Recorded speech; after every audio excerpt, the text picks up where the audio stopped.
Hi guys.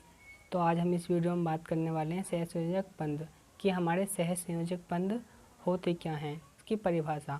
सबसे पहले हम देखेंगे परिभाषा कि इलेक्ट्रॉन्स की साझेदारी के द्वारा जो बंध बनते हैं उन्हें हम सहसंयोजक बंध कहते हैं। कि इलेक्ट्रॉन की साझेदारी के द्वारा जो बंध बनते हैं उन्हें हम सहसंयोजक बंध कहते हैं। अब इसका देखेंगे उदाहरण कि इलेक्ट्रॉन्स की साझेदारी कैसे होगी और हमारा सहसंयोजक बंध कैसे बनेगा। जैसे एग्जाम्पल में ले लेंगे हम H का इलेक्ट्रॉन विन्यास करेंगे हम, तो H का परमाणु क्रमांक कितना होता है 1। इसका इलेक्ट्रॉनिक विन्यास करने पर क्या आएगा 1s1। जैसा कि हम सब जानते हैं पहली कक्षा पूरी होने के लिए 2 इलेक्ट्रॉन्स की ज़रूरत होती है, दूसरी कक्षा पूरी होने के लिए 3 इलेक्ट्रॉन्स की ज़रूरत होती है और तीसरी कक्षा पहली कक्षा के लिए 2 इलेक्ट्रॉन्स की ज़रूरत होती है पूरी होने के लिए और दूसरी कक्षा के लिए 8 इलेक्ट्रॉन्स की, और जो हमारी तीसरी कक्षा बनेगी उसे भी हमारे 8 इलेक्ट्रॉन्स की ज़रूरत होती है। अब यहाँ पर देखेंगे हम हाइड्रोजन में था हमारा 1s1, इसका मतलब यहाँ पर 1 इलेक्ट्रॉन्स की और ज़रूरत है इसकी कक्षा पूरी होने के लिए। तब ये हाइड्रोजन क्या करेगा, एक हाइड्रोजन से और H2 ले लेंगे। अब हम तो क्या करेंगे, एक H हम यहाँ लिख लेंगे, एक H यहाँ लिख लेंगे।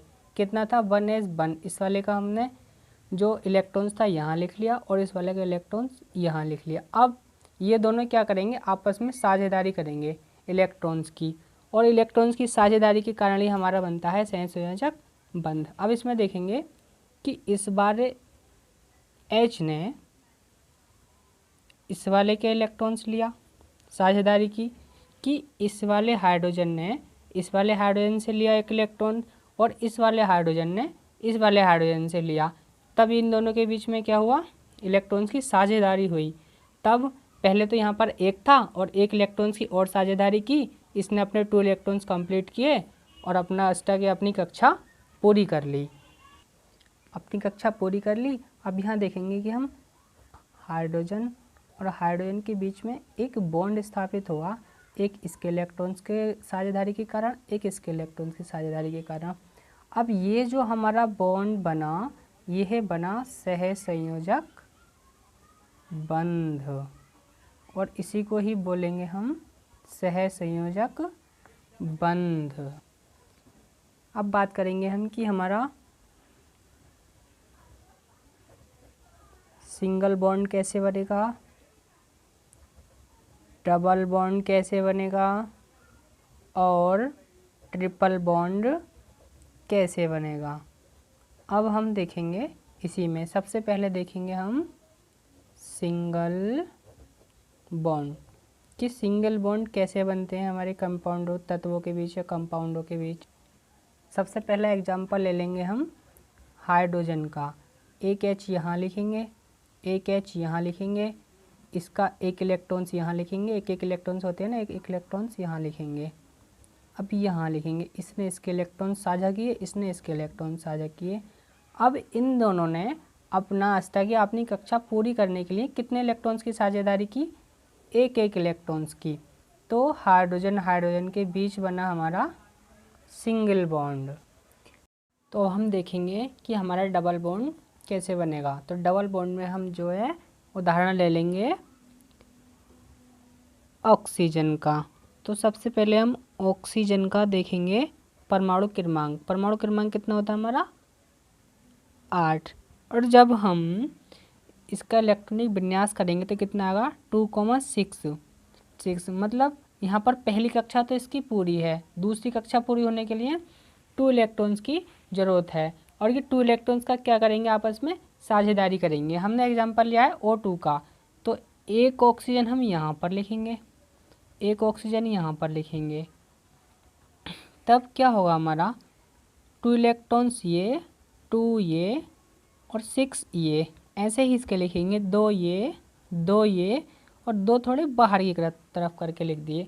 अब क्या करेंगे, ये वाली जो ऑक्सीजन है इस वाली ऑक्सीजन के 2 इलेक्ट्रॉन साझा करेगी और ये वाली ऑक्सीजन भी इस वाले के 2 इलेक्ट्रॉन साझा करेगी। अब देखेंगे इस वाली ऑक्सीजन के लिए 4 तो इसके खुद के थे, मतलब 6, हाँ, और 2 का इसने किया साझेदारी। अब साझेदारी की तो इसके 8 इलेक्ट्रॉन पूरे हो गए, इसकी कक्षा हो गई पूरी। अब इस वाली के लिए देखेंगे, 2 2 4 2 6, 6 तो इसके खुद के थे, 2 इलेक्ट्रॉन्स की और साझेदारी की, इसके भी कक्षा हो गई हमारी पूरी। अब यहाँ पर क्या हुआ, दो इलेक्ट्रॉन्स की साझेदारी हुई है, तो ऑक्सीजन और ऑक्सीजन के बीच आया हमारा डबल बॉन्ड। तो इस तरीके से बना हमारा डबल बॉन्ड। अब देखेंगे हमारा ट्रिपल बॉन्ड कैसे बनेगा। ट्रिपल बॉन्ड में हम उदाहरण लेंगे N2 का। नाइट्रोजन का जो हमारा परमाणु क्रमांक होता है वो होता है 7। किस तरीके से, 2,5। पहली कक्षा पूरी, दूसरी कक्षा 5 है। 5 मतलब 8 होने के लिए 3 इलेक्ट्रॉन्स की ज़रूरत है, तो ये 3 इलेक्ट्रॉन्स साझा करेंगे आपस में। एक नाइट्रोजन हमारा ये ले लिया, एक नाइट्रोजन ये ले लिया।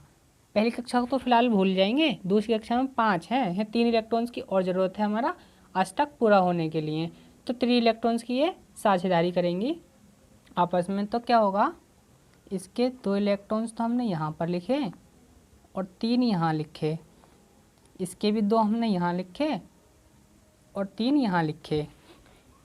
पहली नाइट्रोजन के लिए 5 इलेक्ट्रॉन्स, 5 है ना, 1 2 3 4 5, 5 हैं। इस वाले के लिए 1 2 3 4 5, 5 यहाँ पर हैं।